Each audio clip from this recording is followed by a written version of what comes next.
Hello Home Slices, it's Kiara with Home Slice Adulting coming to you with my review for Real Housewives of Atlanta Season 9 Episode 11, Thelma and Louise Take Flint. Let's just go ahead and get started. Now, first we start off with Phaedra and Kenya being Thelma Louise going to camp in Michigan, and I think it's great that they're getting along. I think it's great that they're doing it for a good cause. But you know, Kenya always has to put 20 on 10. She's being very bougie about her sleeping arrangements. I mean, she says she grew up poor and never went to camp, so you know, I guess she don't understand how camping works, is that you rough it like Phaedra said, but whatever. She claims that she has a bad back and that, you know, her back can't deal with being on this little cot, and even throws a little shade about Phaedra knowing what a cot is, you know, in reference to prison. But whatever. Anyways, you know, you sometimes have a bad back when you have butt injections, so I guess we'll let that pass. She ain't never said nothing about a bad back before, but whatever. It was funny because when they were taking a tour of the campgrounds, the kids were more excited about seeing the dogs than Kenya, so I thought that was very funny. But anyways, it's the next day. Kenya and Phaedra have a discussion about making sure that they dress to not tantalize these young boys with their womanly curves. But Kenya does her little motivational speech, and for the most part she actually did an okay job until she started spitting that, you know, twirl on them hoes rhetoric. It's interesting because on this episode I was actually okay with Kenya. I mean, when Kenya's not starting any mess or provoking people, she actually is very fun to watch. So it was good to see her in like this fun space, as being a fun person instead of the person that we see that she transforms into at the end of this episode. But anyway, I guess it's another day at Phaedra's camp. She does her little votimational. Why do I keep saying votimational? She does her little motivational speech for the children, and they do zip lines, they learn dances, they take this little boat ride, which was super cute. It looked like it was a great time. But I have been to camp before. Camp is always fun. But anyways, the talent show, for any of you who have ever been camping, is always the most fun part of the trip and of the camp. And so it was cute, and they were doing dances and all that type of stuff. And then, but you know, things got real emotional when all the kids were talking about all the things that they've struggled through. I think I may have dropped a tear or two when people were talking about how family members have passed away, how they never got to know their parents, all that kind of stuff. And I was touched. And I thought it was good that Phaedra said that the camp was not just a one-time thing, that she was planning on continuously being there for the kids, which I thought was great. But anyways, they had a little bonfire the last night of the camp, and it was like a new beginning for Phaedra and Kenya, which to me is good because I'm tired of them clashing. It's old news. Next we have Porsche and Todd.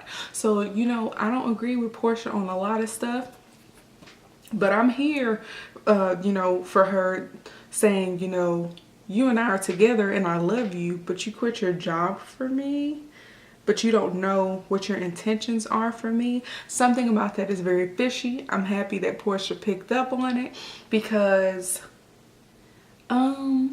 something about Todd feels leechy. Now, I don't know how long he had that job as a lobbyist, but I think that as a professional, he should have been smart enough to know that their social media posts would be a problem in a professional setting.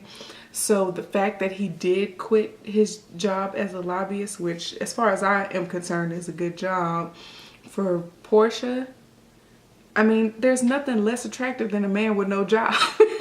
So Todd thinks that it's like very sweet and poetic that he quit his job for Porsche, but Porsche feels like it's irresponsible. And like I said, I agree with Porsche, but whatever.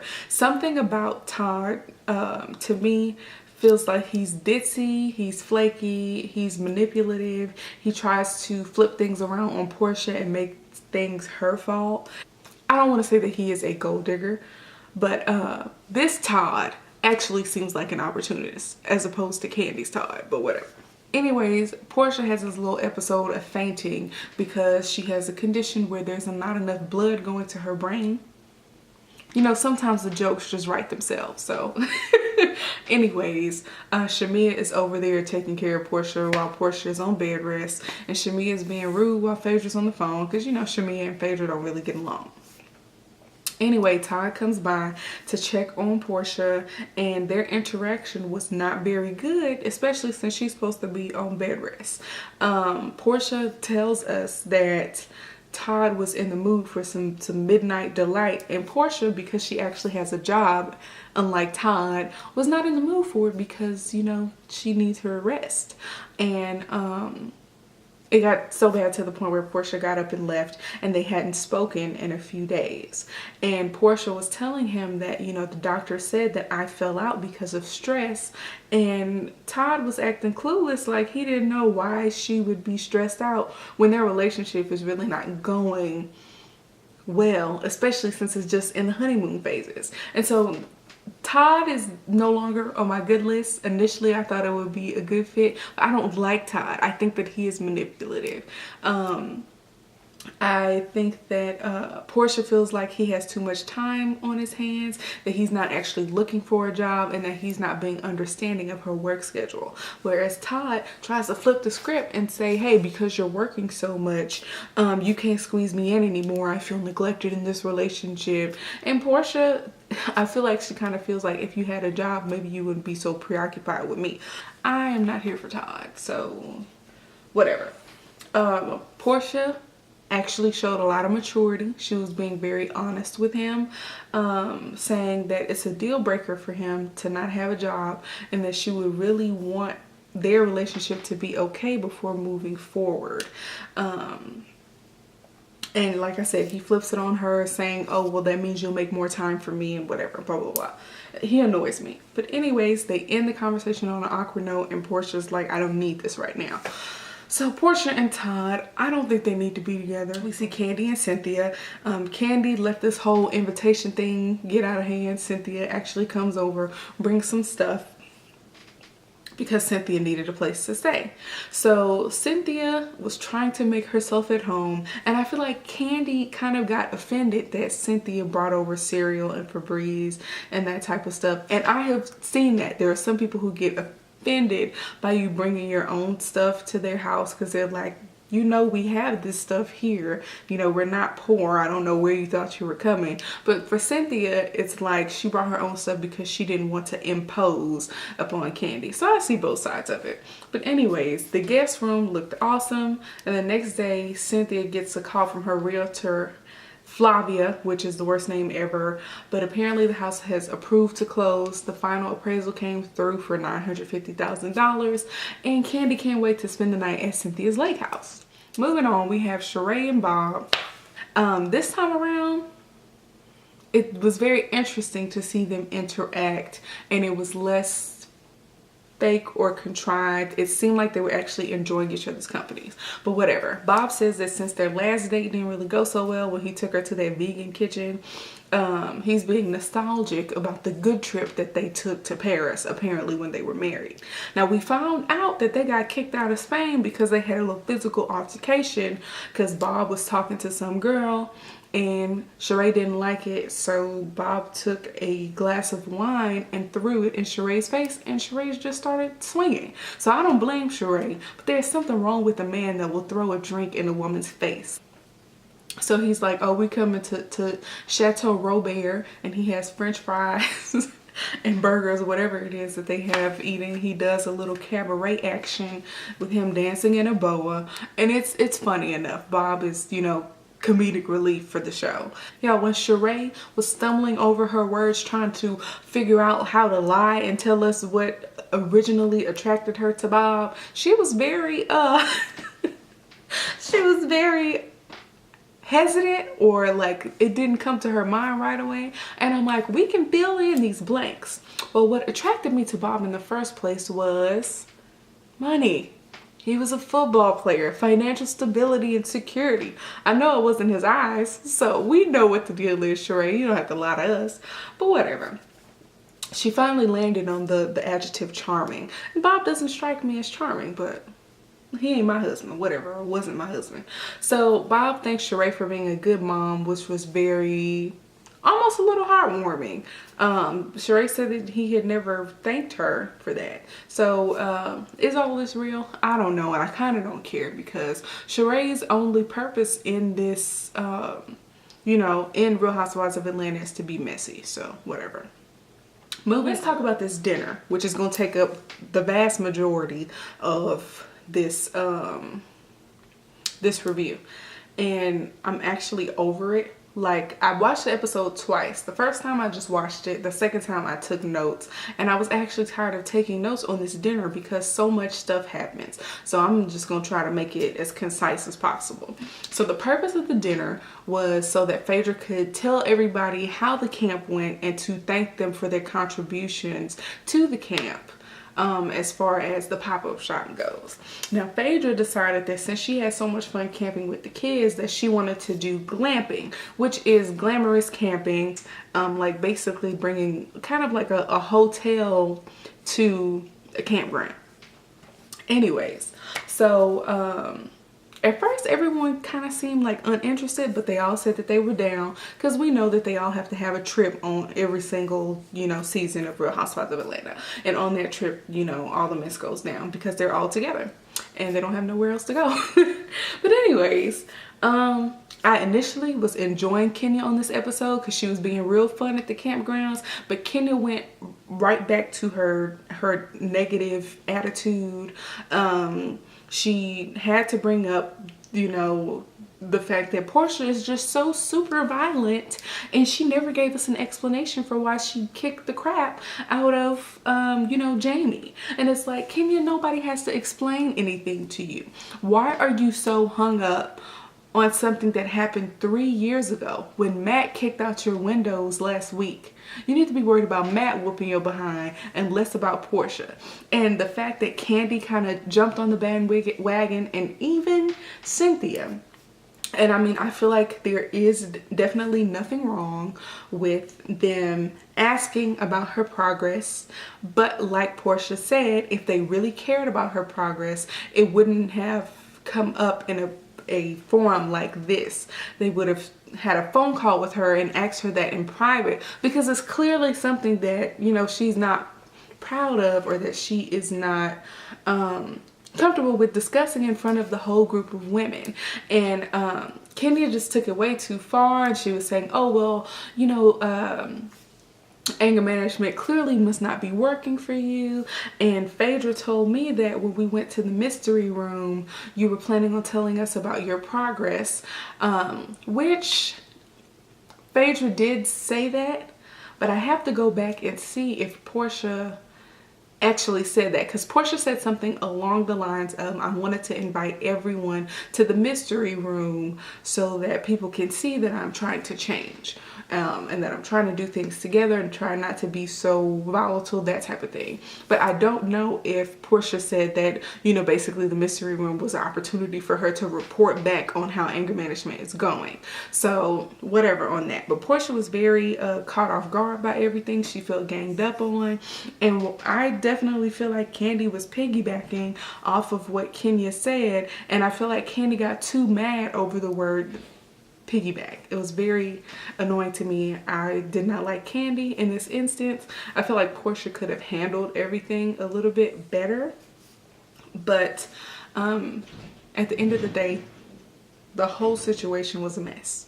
So they started rehashing the whole Kenya getting dragged across the stage thing, and I'm like, that was 3 years ago. Can y'all get over it? Kenya still doesn't recognize her part in getting dragged across the floor, and that she actually provoked Porsche. So Kandi doesn't actually think that Porsche is going to anger management, and I kind of don't think so either. Kandi feels like Porsche doesn't feel like anything is wrong with her. But Porsche is asking, if you are so worried about this, does that mean that you are afraid of me? Now Kenya says, well, nobody's afraid of you because we're all sitting on ready. So if you are sitting on ready for Porsche to pop off, why are you worried about her getting mad? or getting angry enough to where she'll pop you in your face.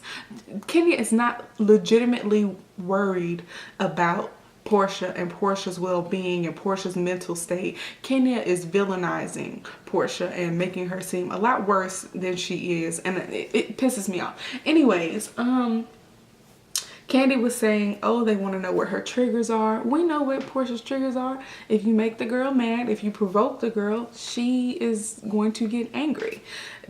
That's the way that anyone works, just in general. Kenya is being shady and offensive. She acts like the girl is on medication, and I think Portia has a right to be upset. I feel like Kandi does not have a right to be upset. I thought Portia was being childish when she kept saying piggyback, piggyback, piggyback over and over again. But Kandi is just annoying me these days. I feel like it's out of character for her to act this way. And she used to be my favorite, and she's slowly losing her position in my rank of favorite housewives, but whatever. Portia is finally over it. She gets up to leave. Phaedra follows her. Now, typically when you follow somebody out of the restaurant, you want to check on them, see how they're doing. Unfortunately, Kenya gets up to follow Portia, and she does it to kind of further agitate and further provoke Portia. And Phaedra's telling her, you need to stand back. Now, Kenya said that Phaedra and Sheree were with Kenya when they were following Portia. Don't nobody care about you, Kenya. Phaedra and Sheree were not with you. They were there to try to talk things over with Portia, and Portia was pretty much just done, but whatever. Portia drives away, and Kenya says her piece about, you know, oh, that incident with her and me, she made it about me or whatever. And Sheree told her, you provoke people, which is absolutely true. And then things just kind of got out of hand. Now, the first person to make light of the domestic violence situation was Sheree. She said that, hey, Matt is jumping on you, so clearly you're provoking him. And then Kenya flipped it on her and said the same thing happened to you, Sheree, so you must be provoking people to jump on you. Now, Sheree, you know, Kenya never substantiates that, but to me, Sheree kind of admitted it by some of the things that she said. Either way it goes, neither one of these women who have both been victims of domestic violence need to be making light of the situation. But anyways, Kenya starts walking low to the ground saying that, oh yeah, I'm on Sheree's level now. They thought it was funny, but I mean, Sheree ain't got no level, so whatever. Finally, Portia comes back. Everybody else goes home except Portia, Phaedra, and Sheree. They sit down and have a talk. Phaedra is in the middle, clearly, and it's not comfortable for her. Phaedra says that Kenya can be immature, and Sheree is like, this old heifer? But anyways, Portia brings up the issue she had with Phaedra, saying that she wanted to tell them about anger management at the mystery room, which is just a misunderstanding. But Phaedra was backpedaling, because we heard her say it. They played the clip. Overall, Sheree and Portia warned Phaedra about getting into a friendship with Kenya. And Phaedra says, you know, she's taking heed, whatever.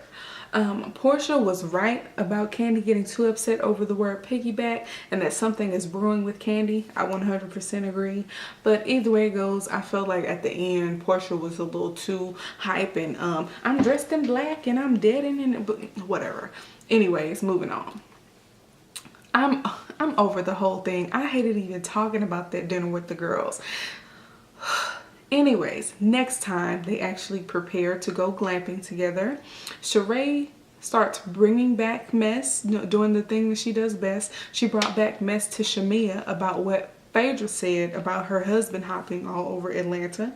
We see Shamia talking to Portia, saying that Phaedra was always talking mess about her and warning Portia about Phaedra. We see the ladies get ready to go on this trip together, and Portia and Kandi are still not getting along. And lastly, we see Cynthia talking to Matt, and I really do not like that. I don't know the circumstances of that, but I feel like Kenya has the right to be upset that Cynthia is talking to Matt. So we'll see how that goes. Thank you all for watching. Peace out, and be on the lookout for the Love and Hip Hop New York review.